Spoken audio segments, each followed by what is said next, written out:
one of the great advantages of praying online and using digital media is that you now have a much richer and much more vast collection of resources so immediately available that it makes it really exciting.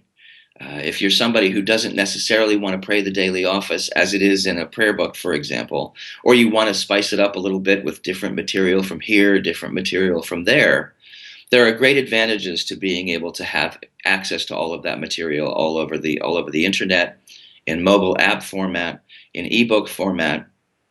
So I find that very exciting. I find it a really wonderful, interesting prospect to be able to accumulate and carry around as much material as available. There are also, a variety of different ways to have that material brought to your attention. So there are mobile apps that are dedicated just to praying in a variety of different ways in a variety of different capacities. But there are also ebooks, that are available that make material really easy to carry around. There are email lists that you can join nowadays that will send daily reflections and daily prayers off to your email box so that at the click of a button or every morning or every evening before you go to bed, you've got an email from somebody with some piece of spiritual wisdom, something that you can reflect on. There are even little miniature retreats available online. I think the Jesuits do something called a 3-minute retreat, which is a little beautiful page. You open it up, it's got a little click to advance button. You can go through it at your own pace and at your own time. But it's a wonderful opportunity to have that kind of pause and reflection also available immediately. Social media is a wonderful tool. There are wonderful opportunities out there to build community around praying together. That's one of the things that makes me very happy is that in today's digital age, with access to the internet, with this expansive community that we're capable of building online, that there are a variety of ways to reach out and connect with other people, to share prayer concerns, to receive prayer concerns from others.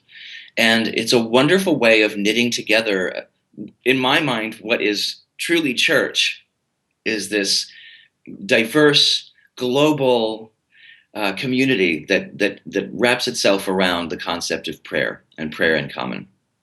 And so for me, the connections that I've built online around my prayer life, around common prayer, around concerns, is something that I think makes the internet really a beautiful tool.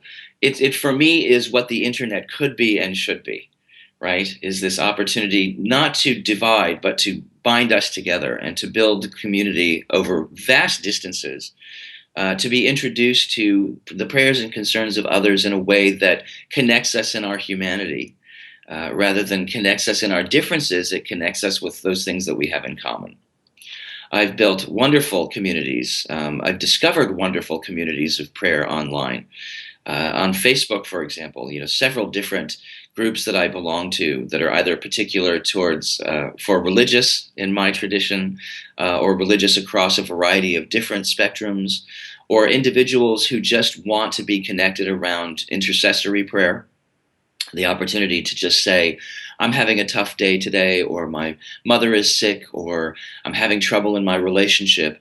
And to know that there's a community of people there that will respond to that in a way that is prayerful and deliberate and connecting and helpful is, for me, one of the great gifts of the internet. Certainly one of the great gifts of social media when used rightly. And so I think that there's wonderful advantage to that.